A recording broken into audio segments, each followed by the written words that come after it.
시편 119편 105절에서 108절까지 한 절씩 교독해서 읽겠습니다.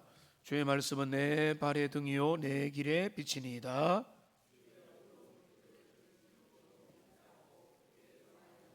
나의 고난이 매우 심하오니 여호와여 주의 말씀대로 나를 살아나게 하소서.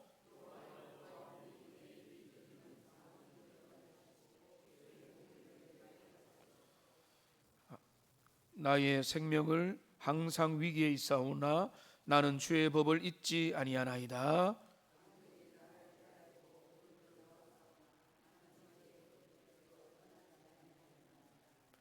우리 너무 많이 읽었다 그죠? 12절까지 읽겠습니다. 주의 증거들로 내가 영원히 나의 기업을 살았사오니 삼았사오니 이는 내 마음의 즐거움이 됨이나이다. 내가 주의 율례들을 영원히 행하려고 내 마음을 기울였나이다. 아멘. 우리 한번 인사하겠습니다. 말씀의 은혜 받읍시다.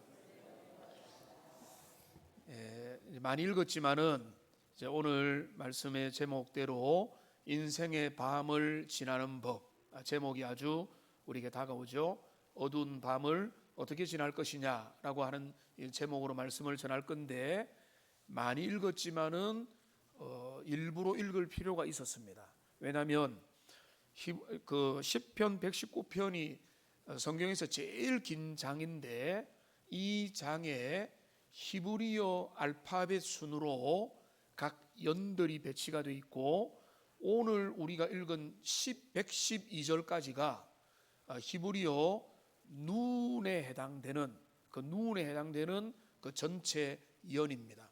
전체 연이 너무 복된 말씀들이 많아서 오늘 108절까지 나누고 다음 주에 112절까지 나눌 거기 때문에 이 전체적인 범위가 하나라서 여러분 우리가 잘 읽었다 이렇게 말씀을 드리는 것입니다. 올해 우리가 표어가 말씀과 함께, 말씀을 가까이 하고 말씀을 가슴에 새기고 그 말씀을 세상에 전하는 것으로 올 한 해 함께 살아가기를 여러분 도전합니다. 그래서 새벽을 깨웠고 또 우리가 여러분 성경을 열심히 부지런히 나름대로 읽고 묵상하고 또 결심도 다시 하고 계실 것입니다. 여러분 우리 시대는 사람들은 저마다 자기의 시대가 제일 어렵다고 합니다만, 제가 봐도 지금의 시대야말로 예전에 비해서 훨씬 더 어려운 불투명한 시대를 우리가 살아가고 있습니다. 한마디로 불확실성의 시대. 제가 이전에도 몇 번 말씀드렸죠. 불확실성의 시대. 모든 것들이 선명하게 우리 앞에 다 보이는 그런 게 아니라 경제적인 위기도 일상화되었고, 기후 변화와 위기와 재난과 테러와 이런 것들도 너무 전 지구화가 되어 있고요. 세상은 너무나 빠르게 급변을 합니다. 스마트폰이 생긴 지가 채 몇십 년 안 됐습니다. 그런데 지금 스마트폰 없는 분 없죠. 근데 스마트폰뿐만 아니라 요즘에는 AI 인공지능이 우리의 삶 앞에 부쩍 다가왔습니다. 다큐멘터리를 하나 보니까요, 어른들 중에 AI 인공지능 써본 사람 있느냐니까 한 50명 중에 3, 4명이었는데 중고등학교 아이들이 물어보니까 100% 다 손을 듭니다. 전부 다 그게 노출 다 돼 있어요. 우리 아이들은 이제 그 인공지능의 세상을 떠나서는 살 수가 없는 그런 급변하는, 어쩌면 연세 많이 드신 분들은 나는 이제 안 배울래, 나는 이제 그거 차단하고 내 삶을 살래 하면은 되겠지만은 거부할 수 없는 미래가 우리에게 이미 성큼 들어왔고요. 지금 여기 전자, 가전, 박람회 이런 데 보면은 로봇 시대가 성큼성큼 다가오고 있습니다. 제가 한 번씩 휴게소 가다가 로봇 커피 이런 거 처음에는 사람이 만드는 것보다 훨씬 싸겠지라 해가지고 가보니까 가격이 똑같은 거예요. 기분 나빠서 안 시킨 거예요. 어떻게 사람보다 싸야 되는데 한 절반이나 3분의 1이 되면 기분 좋게 살 건데 가격이 똑같은 거예요. 근데 가만히 생각해 보니까 그 레시피도 똑같고 어떤 감정의 동요도 없이 똑같은 맛을 제공해 준다면 우리가 꼭 싸야 될 이유가 없고, 그 업주 편에서는 물론 이제 그 초기 투자비가 많으니까 그렇게 하는 것입니다. 그래서 저도 한 2번 정도 거기에서 뺏어 먹은 적이 있는데 달라지는 것이죠. 우리의 개념이 달라지는 것입니다. 그러니까 지금 세상이 급변하고 또 미래가 어떻게 될고, 요즘에 이제 사람들의 많은 고민이 뭔가 하면 앞이 보이지 않습니다. 미래를 어떻게 설계해야 될지 모르겠습니다. 우리의 자녀들이 어떤 전공, 어떤 분야에서 어떤 실력자가 되어서 준비를 미리부터 시켜야 될지. 옛날에는 국영수 잘하면 된다, 뭐 스카이 가면 된다, 뭐 지금도 그 의미가 전혀 없다기보다는 좀 많이 달라지고 있는 세상 가운데 노출되어서 이런 상황. 그리고 이 상황이 바로 뭔가 하면 불투명성, 불확실성의 시대를 우리가 살아가고 있습니다. 이거를 눈앞에 안개가 짙게 내려져 있는 시계 제로와 같은 삶을 살고 있는 우리의 현실인데, 이런 현실 앞에서 오늘 우리가 읽은 이 본문의 말씀으로 2번의 설교를 연속으로 여러분과 함께 나누면서 우리의 이 인생, 우리의 삶 어떻게 살아갈 것인가. 옛날에도 그랬어, 옛날에도 어려웠어, 그 말도 맞는 말이지만은 오늘 지금 우리가 당면한 이 불투명한 시대를 어떻게 우리가 할렐루야 찬양하며 한 걸음 한 걸음 걸어갈 것인가. 오늘 본문은 우리에게 그것을 너무나 탁월하게 말씀을 해줍니다. 여러분, 오늘 본문의 이 시편은요, 우리가 묵상하면 묵상할수록 너무나 여기에서 진수들이 흘러나옵니다. 오늘 이 시편 기자가 다윗으로 우리가 알고 있는데, 이 시편은 절대 책상에 앉아가지고 그냥 끄적인 이런 시가 아닙니다. 여러분 107절을 보십시오. 여기 보면 뭐라고 했습니까? 나의 고난이 매우 심하오니 라고 말했습니다. 같은 연에서, 같은 단락에서 107절에 보면 나의 고난이 매우 심하다라고 말했습니다. 그 다음에 109절을 보십시오. 뭐라고 했습니까? 나의 생명이 항상 위기에 있사오니. 여러분 뭔가 공감대가 이루어집니까? 이 시인은 등 따시고 배부른 상황에서 배를 두드리면서 할렐루야 했던 이런 게 아니구나. 고난의 와중에서 그 생명의 위중한 상황 가운데서 주님 앞에 이 찬양시를, 하나님 앞에 고백시를 올려드리는구나.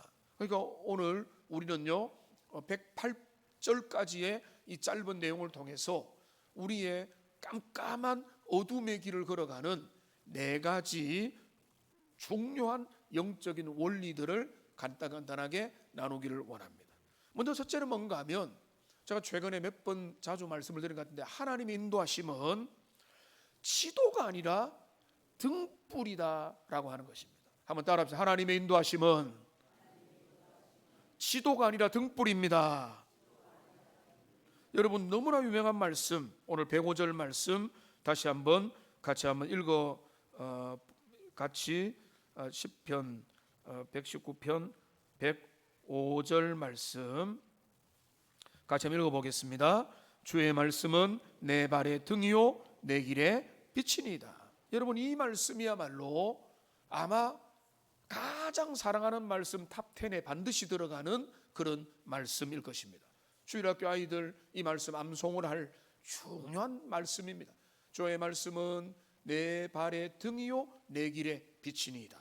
근데 여러분 이 말씀에 대해서 오해를 하는 경우가 상당히 많이 있습니다. 이 말씀을 어떻게 보는가 하면, 내 인생의 전체 청사진이 말씀을 통해서 다 하나님이 보여주신다.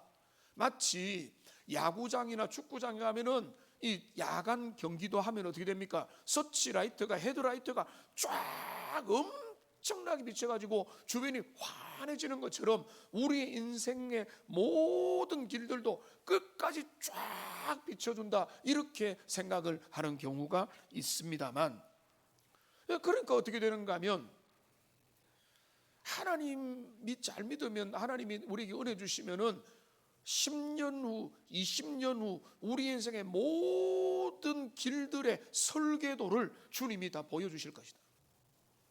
우리가 어디로 가는지 로드맵이 하나님 앞에 다 나타나게 될 것이다. 여러분, 그게 아니라는 것입니다.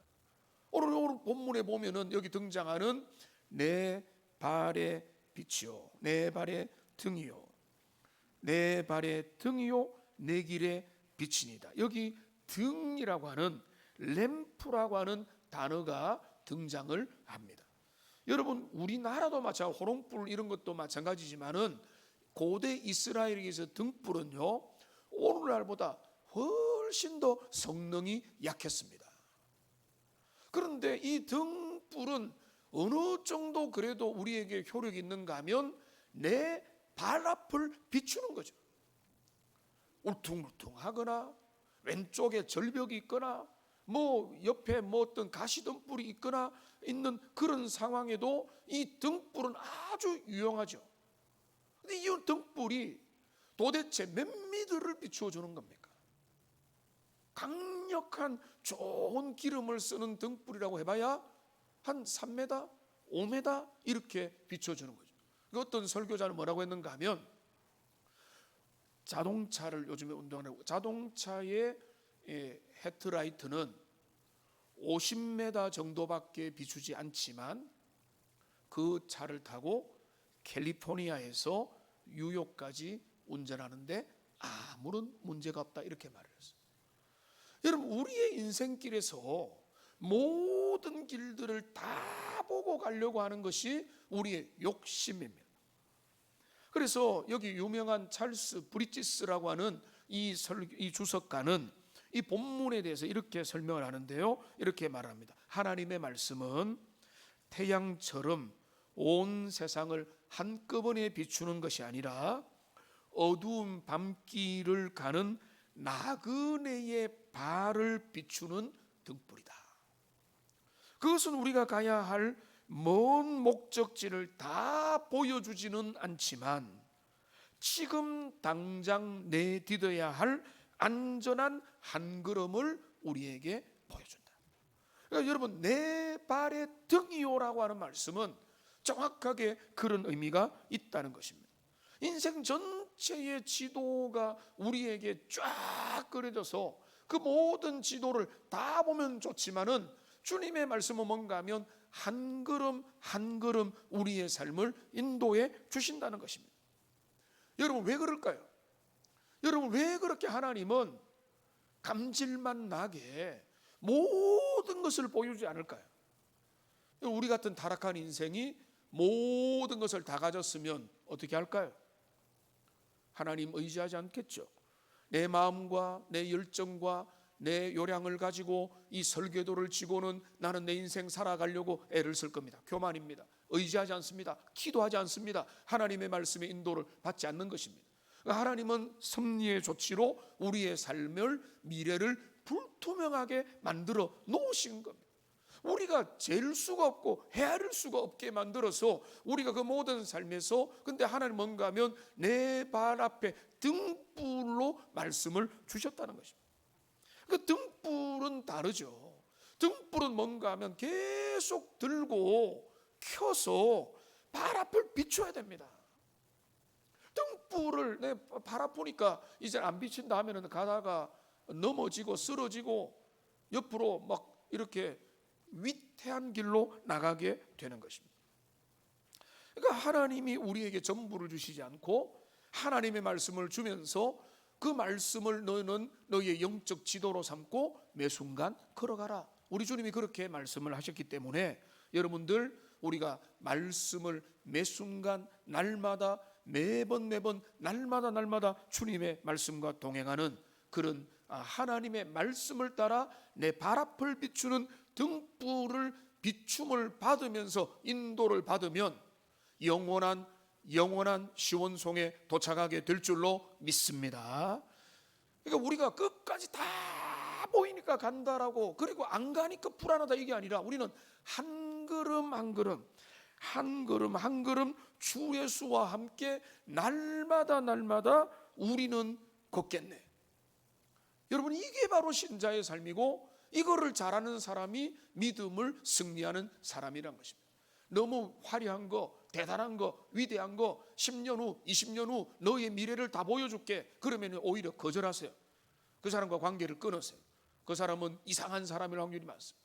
우리의 삶의 미래는 누구든지 모르는 것입니다. 그러나 모르는 미래를 하나님의 말씀의 인도를 따라 한 걸음 한 걸음 걷다 보면은, 주님이 말씀드렸잖아요. 점을 선으로, 선을 면으로. 요셉의 인생을 보세요. 그거는 해석은 안 됐는데, 해석이 안 돼도 한 걸음 한 걸음 걸어가다 보니까 그 모든 것들이 하나의 그림이 되어서 하나님의 섭리를 이루는 도구가 되고, 자신만 잘된 게 아니라 이스라엘을 구원하는 주님의 위대한 일로, 하나님의 말씀의 사람으로 하나님이 그를 이끌어 가시는 것입니다.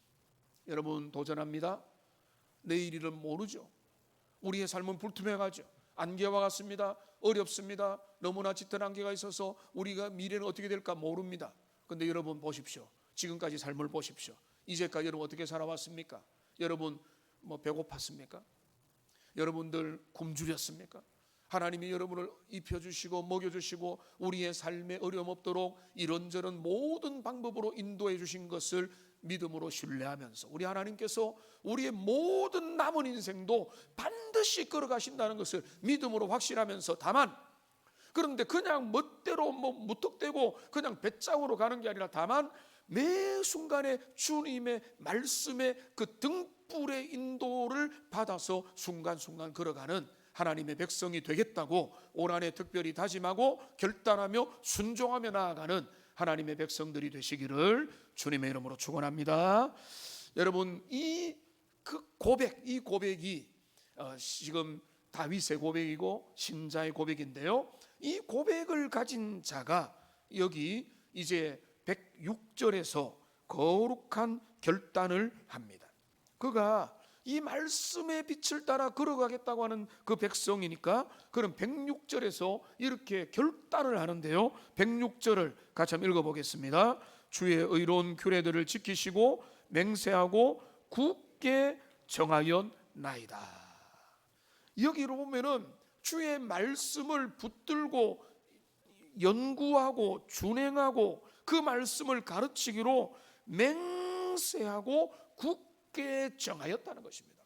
이중 강조죠. 맹세도 하고 굳게 정했다. 이게 뭔가 하면 내 마음에 진짜 다짐을 했다는 것입니다. 하나님의 말씀을 따르기로, 말씀을 순종하기로. 이게 얼마나 확고한 의지의 표현입니까? 왜요? 105절 때문에 그렇죠. 105절에 주의 말씀은 내 발의 등이요 내 길의 빛이다. 내 발 앞을 비추고 내 길의 전체적인 방향성을 나침반처럼 북극처럼 알려준다. 그 말씀을 높이 놓으니까 그 다음에 그는 뭐라고 확신합니까? 말씀 따로 나는 내 인생 그냥 허겁지겁 산다, 이게 아니라 그 말씀대로 살기로 내가 내 마음을 맹세하고 굳게 결심을 했다는 것입니다. 여러분, 105절과 106절이 연결이 될 때 우리의 삶이 은혜의 발걸음이 되는 것입니다. 여러분, 시인은 지금 이렇게 말하지 않습니다. 내가 기분이 좋을 때는 말씀 지킬게요. 내가 컨디션이 좋을 때는 말씀을 따라갈게요. 내가 상황이 좋고 시간이 남으면 말씀을 지킬게요. 이렇게 말하고 있지 않습니다. 지금 시는 뭔가 하면 내가 맹세하고 굳게 마음을 정했다는 뭔가 하면 나의 기분과 나의 상태와 관계없이 나는 모든 상황 가운데서 말씀을 따라가게 해 주십시오. 여러분, 우리가 진짜 우리 이제 대한민국 사람들은 정이 많은 사람이죠. 근데 이거를 반대로 말하면은요, 감정에 지나치게 얽매이는 사람입니다. 그거는 장점도 있지만은 단점이 너무 많습니다. 그 많은 단점 중에 대표적인 게 뭔가 하면 신앙의 감정적 기복입니다. 내 감정에 너무 충실한 거예요. 기분 안 좋으면 헌신 다 안 해요. 기분 좋으면 내 모든 걸 다 파는 것처럼 헌신하고 해요. 여러분, 우리의 헌신과 우리의 수고는 우리의 감정에 좌우되는 수준으로는 그거는 새신자 수준에 머무르는 것입니다. 우리가 하나님 앞에 믿음으로 나갈다라고 할 때는 감정을 넘어서 거룩한 헌신을 하는 것인데, 우리의 기분을 넘어서야 되는 겁니다. 내가 기분이 좋을 때도, 내가 기분이 안 좋을 때도, 내 마음이 힘들 때도 내가 지켜야 될 것은 지키고, 하나님 앞에 드려야 될 것은 드리고, 마음과 시간과 모든 태도를 주님 앞에 드리는 것입니다. 어떤 유명한 하나님의 사람이 이렇게 말했습니다. 믿음이란 기분이 바뀌더라도 이성이 한번 받아들인 것을 고수하는 기술이다. 기분은 날씨처럼 변한다. 만약 기분에 따라 진리를 대한다면 우리는 결코 안정적인 그리스도인이 될 수 없다. 여러분, 우리는 기분의 기복을 따라서 우리의 삶을 살아가는 것은 그 어느 정도 편차는 있을 수밖에 없지만, 그러나 여러분, 오늘 시인이 주님 앞에 내가 고난과 역경과 목숨이 정말 부지하기도 어려운 그 상황 속에도 그는 말씀을 붙들고 그 고난의 현실 앞에서 주님 앞에 다짐합니다. 내가 여호와의 율례를 정말로 맹세하고 굳게 마음에 결심하여 이 말씀을 내가 지키면서 이 고난과 어두운 밤을 지나가겠습니다. 여러분, 이게 바로 오늘 시인의 위대한 고백인 것입니다. 여러분, 남 몰라 하는 말처럼이라고 서운하게 여기지 마십시오. 여러분 삶이 어렵습니까? 여러분 이상한 일들 일어나고 내 기분이 나쁘고 내 삶의 주변이 어지럽습니까? 그럴수록 하나님의 영원한 기준이 되는 말씀이 내 인생을 이끌고 내 감정이 내 인생을 이끌지 않도록 여러분 말씀으로 돌아가는 은혜가 우리 모두에게 회복되기를 주님의 이름으로 축원합니다. 그게 진짜 멋진 믿음입니다. 그래서 여러분 이런 거룩한 결단, 고집이, 결기가 우리에게 계속되기를 원합니다. 내가 힘들어도 주일 성수를 한다. 여러분, 요즘에는 너무 이상한 말이 있습니다. 젊은 사람들 이해가 안 될 수도 있습니다. 아파도 예배드린다. 아프면 쉬어야지. 이렇게 가잖아요. 그런데 내가 이익이 크게 보지 않더라도 나는 정직하게 사업을 운영한다. 내가 아무리 힘들고 바빠도 내게 맡겨진 직분은 감당한다. 장로님 기도하신 것처럼 얼마나 그런 훌륭한 분들이 많이 있습니까? 그러니까 주님의 몸된 교회가 서가죠.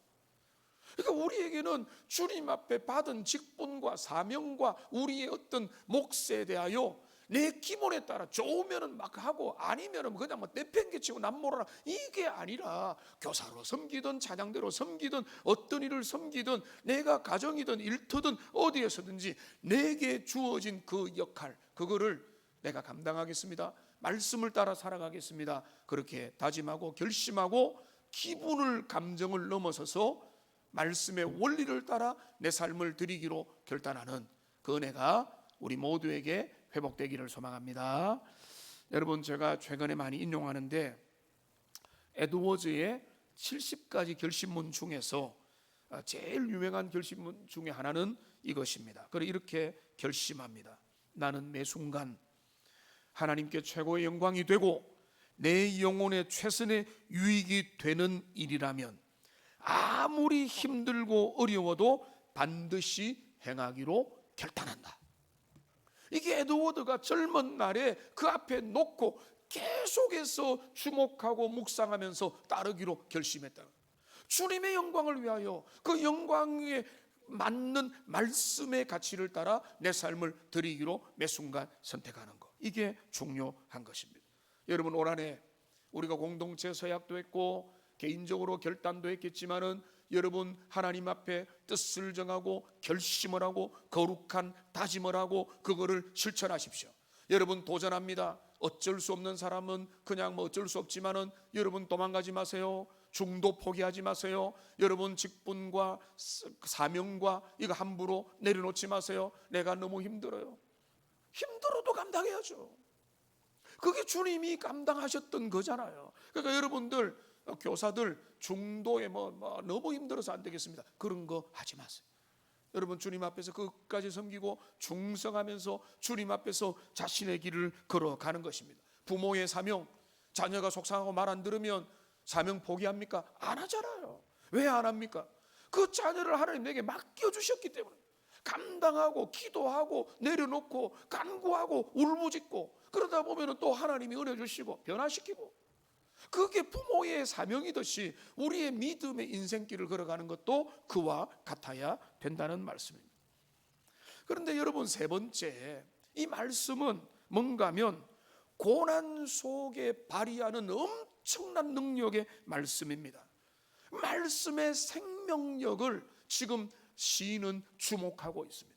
내가 주의 말씀은 내 발의 등이요 내 길의 빛이니이다, 이거 표구해가지고 액자로 붙여내면 좋겠네, 그 정도가 아니고요. 시인이 그거를 가지고 결단하고 결심하고 붙잡는 이유가 있어요. 우리가 말씀하는 거는 뭐 목사님 성경 뭐 공부했고 신학교 다니고 유학 갔다 왔으니까 말씀 강좌하다, 천만의 말씀이에요. 여러분, 그게 아니라 여러분 오늘 107절을 보세요. 107절, 여기 107절 같이 한번 읽어보겠습니다. 나의 고난이 매우 심하오니 여호와여 말씀대로 나를 살아나게 하소서. 주의 말씀대로, 주의 말씀대로, 기록된 말씀대로, 약속된 말씀대로, 우리의 선조들이 주신 말씀대로 내 영혼이, 내 심령이 살아나게 해달라고. 근데 영혼과 심령뿐만 아닙니다. 물리적으로도 육체적으로도 지금 사울이 쫓겨가는 그 부분에 대해서는 다음 주에 좀 더 역사적 배경과 관련해서 말씀을 드리겠는데, 시인은 주님 앞에 뭐라고 하는가 하면 나를 살려주십시오, 나 좀 살려주십시오. 근데 살려달라는 것은 단순한 육신의 생명이 아니라 영적인 생명력을 불어넣어서 내 영혼의 활력을 불러일으켜 주시고, 내가 이 땅에 진짜로 하나님이 만들어주신 사람답게 살아갈 수 있는 영적인 활기를, 다이나믹한 은혜를 내 속에 불러 일으켜 달라고. 어떤 의미에서 이거는 지금 이 시인은요, 기진맥진에 있는 상황에서 영적인 심폐소생술을 하나님 앞에 요청하고 있는 것입니다. 그러니까 그런 말 하잖아요.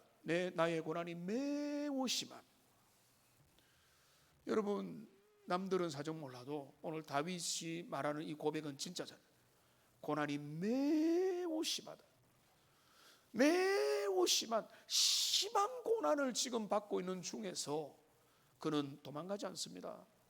딴 데 눈을 돌리지 않습니다. 그럼 뭐라고 합니까? 하나님, 나를 살려주십시오, 나 좀 살려주십시오, 그렇게 하죠. 그런데 중요한 말씀이 있습니다. 한번 따라 합시다. 주의 말씀대로. 살려달라는 기준이 뭔가 하면 주의 말씀대로라는. 그러니까 지금 시인은 왜 다윗은 하나님 앞에 끝까지 쓰임을 받았는가? 다른 게 없습니다. 그가 크게 쓰임을 받았지만 우리는 크게 쓰임을 안 받더라도 하나님 앞에 성공할 수 있는가 하면은, 다윗은요 끝까지 말씀 중심으로 살았다. 넘어지기도 하고 위기를 만나기도 하고 때로는 실수하기도 하고 때로는 말도 안 되는 일들을 만났지만은 그의 결론은 뭔가 하면, 하나님, 주님의 말씀의 빛을 따라 나를 살려주십시오. 주님, 내가 내 영혼이 그 말씀의 은혜 가운데 살기를 원합니다라고 하는 강력한 우선순위에 대한 확인이 그에게 있었기 때문에 그는 주님 앞에 기도하고 있는 것입니다. 여러분, 작은 어려움이 있을 때는요, 사람들의 위로가 힘이 되죠. 사람들이 위로하고 힘내세요, 잘 될 겁니다, 응원하고 있습니다, 사랑합니다, 이런 말들이 위로가 되지만 정말로 심각한 어려움을 당하면은요, 사람들의 지나가는 말들이 전혀 위로가 안 돼요. 근데 뭐가 위로를 합니까? 우리를 지으신 하나님의 말씀. 그 말씀의 은혜가 내 영혼에 들어오면은요, 우리의 심령은 살아나요. 위기 가운데, 어려움 가운데 장애인을 가진 자녀든 어떤 일이든 인생의 부도를 만나든 삶이 완전히 내 안에 전청병을 같은 소식을 듣는다 할지라도 문제 가운데서 때로는 헤매는 시간들이 필요하지만은 말씀이 내게 은혜로 다가오면은 그 말씀을 통해서 우리의 영혼이 살아나게 될 줄로 믿습니다. 여러분, 내 영혼을 살게 하는 것은 하나님의 말씀이에요. 그 말씀이 지나온 생애를 돌아보면, 오늘 그 이야기는 하지 않겠지만은 순간순간 주님이 말씀으로 은혜로 찾아오시고 내 삶에 위로하시고 강하라, 담대하라 도전을 하시는 것. 하나님의 말씀에는요 창조의 능력이 있습니다. 그래서 에스겔 골짜기에 마른 뼈가 죽어 있습니다. 근데 뼈들이 그대로 모여가 한 사람씩 죽어 있는 게 아니라 마디마디가 다 끊어져 가지고 뼈들이 쌓여버렸대요. 그 소망 없는 거기에도 여호와의 생기의 말씀이 그 가운데 들어가니까 어떻게 됩니까? 뼈들이 아구를 맞추고 피부가 생기고 나중에는 여호와의 성령의 기운을 통해서 그가 살아있는 존재가 되고 나중에는 영적인 군대가 되는 거예요. 여러분, 우리에게 필요한 것은 바로 주님의 말씀, 성령의 은혜로 말미암아 말씀의 부흥이 우리의 삶에 일어나야 되는 것입니다. 시편 19편 7절 말씀을 보면 여호와의 율법은 완전하여 영혼을 소생시키고 라고 말하고 있습니다. 하나님의 말씀은요 우리의 영혼을 소생시킵니다. 언제요? 말씀으로 나가면. 말씀으로 안 나가는데 어떻게 그 경험을 못했는데요. 경험을 못한 이유는 뭔가 하면 말씀 앞에 머물러 있지 않아서 그래요. 하나님의 정말로 좋은 말씀 앞에 내 영혼을 노출시키고 가만히 있으면 그 말씀이 우리를 이끌어 가신다는 것입니다.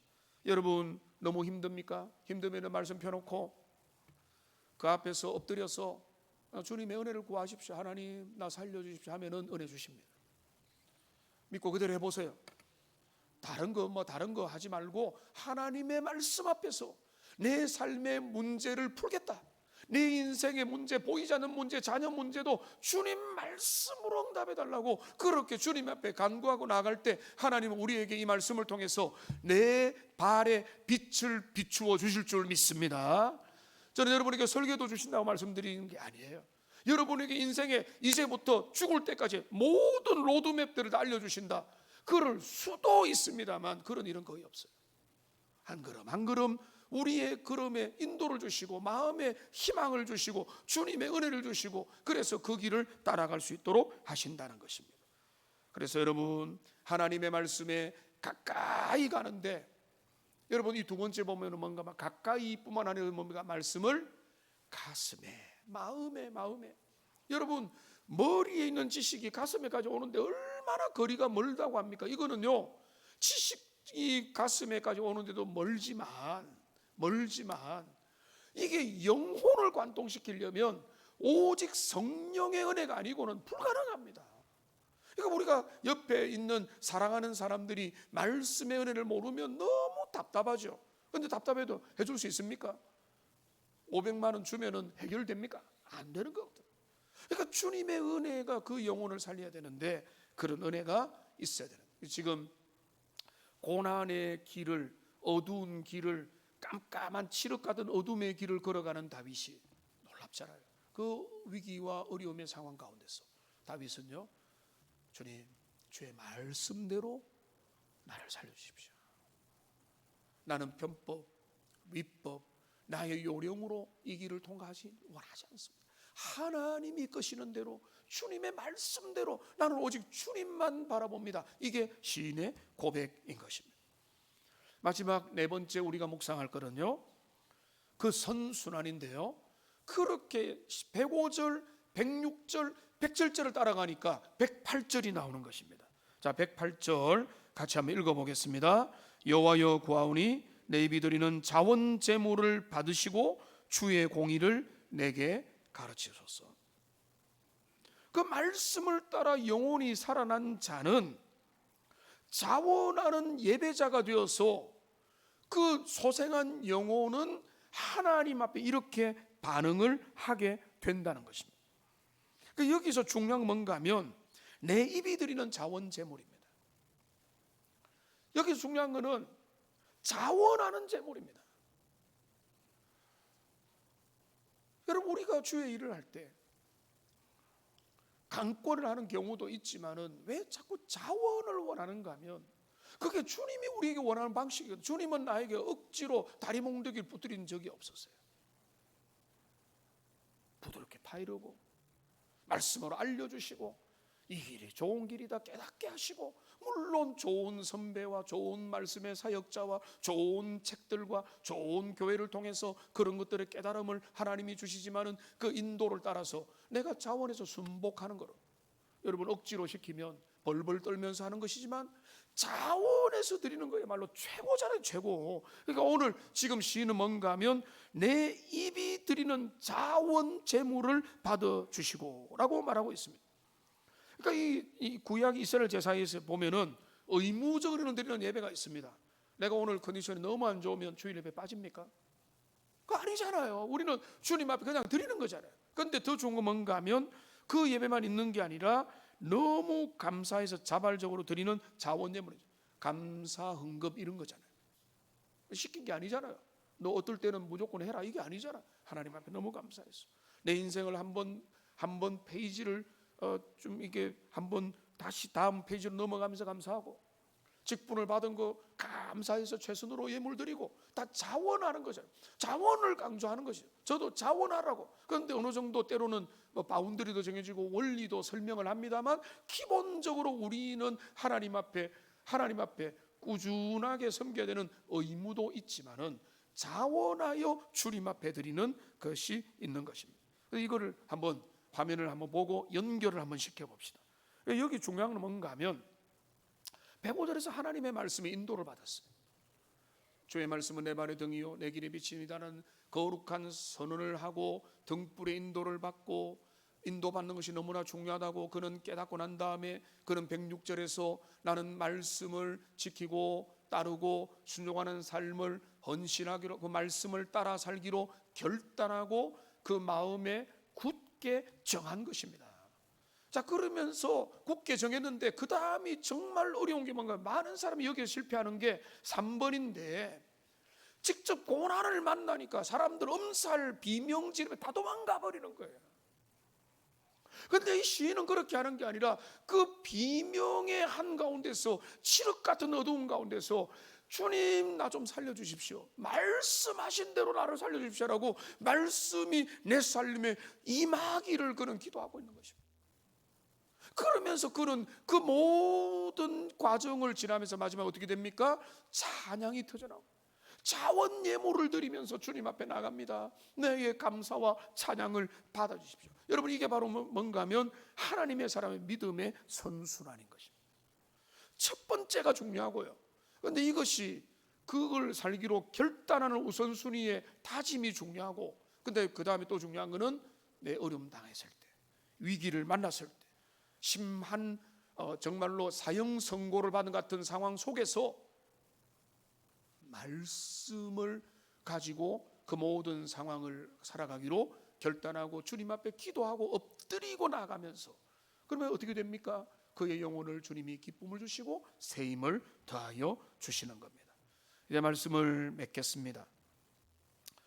여러분, 오늘 시편 기자는 어둠과 고난이라는 인생의 현실을 부정하지 않습니다. 세상은 밝은 것이야, 아름다운 것이야, 동화책, 그림 동화, 공주, 왕자로 가득한 그런 그림이 아닙니다. 그러나 그는 그 어둠과 짙은 안개가 가득한 세상을 뚫고 나가는 그 빛의 힘, 그거는 바로 뭔가 하면 여호와의 말씀에 인도하십니다. 그래서 이거를 굳게 붙잡았던 것입니다. 그러니까 여러분, 우리의 인생의 지도가 보이지 않아도 여러분 불안해하지 마시기 바랍니다. 지도가 잘 안 보이고 5년 후 10년 후 모르겠다, 5년 후 10년 후 아시는 분 손 들어 보십시오. 저하고 상담을 좀 하도록 하겠습니다. 우리 몰라요. 내일도 모르는데 5년 후 10년 후를 누가 합니까? 그런데 우리가 아는 게 있습니다. 우리 하나님은 신실하시고 하나님은 우리에게 좋은 것을 주시기 원하고, 하나님은 그것을 위해서 우리에게 말씀이라는 너무나 좋은 등불을 우리에게 주셨기 때문에 우리가 할 일은 뭔가 하면 매 순간 어두울수록 우리는 그 등불을 켜서 말씀의 인도를 받고 말씀이 펴주는 그만큼 걸어가면 되는 것입니다. 여러분, 이것이 우리에게 주는 것입니다. 그러니까 여러분, 작은 2가지만 적용하기 원합니다. 먼저는 뭔가 하면 하루 한 걸음씩 순종하십시오.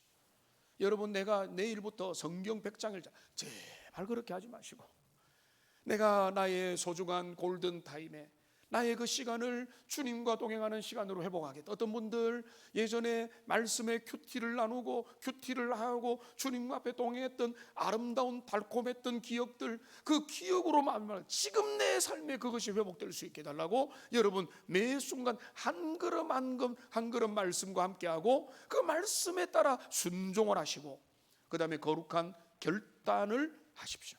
나는 이거 안 해. 나는 이것은 반드시 지킬 거야. 여러분, 일부 예배는 뭐 해당되는 분이 99%겠는데 나는 주일 예배 하나님 앞에 반드시 드린다. 그러니까 그 우선순위가 정리되면 모든 게 심플해져요. 우선순위가 애매하면요 기준이 없으면 안 되는 것입니다. 그래서 여러분, 우리의 삶은 여전히 불투명하고요. 여러분, 사실은요 오늘날은 더 복잡다단해진 건 사실이지만 여러분, 저는 어떤 게 정리가 됐는가 하면 불투명하지 않은 인생은 아무도 없다는 것입니다. 아담 타락 이후로부터 모든 인생은 다 그래요. 그러니까 그거를 우리는 받아들이면서 오히려 안전하신 하나님 앞에 우리의 마음을 내려놓고 주님이 주신 너무나 좋은 등불인 말씀을 펴서 말씀을 듣고 귀 기울이고 내 삶에도 펼쳐드려서 하나님의 인도를 따라 한 걸음 한 걸음 주님과 동행해 걸어가는 복된 여러분들 다 되시기를 주님의 이름으로 축복합니다. 기도하겠습니다. 살아계신 하나님 아버지, 오늘 우리에게 복된 말씀을 주셔서 이 말씀을 통해서 우리 자신을 돌아보고 하나님 앞에 살피면서 우리 인생을 한번 적용하는 복된 시간이 된 것 감사합니다. 오늘 놀라운 것은 우리가 시편 119편 105절의 말씀을 너무나 잘 알지만 이 말씀이 다윗의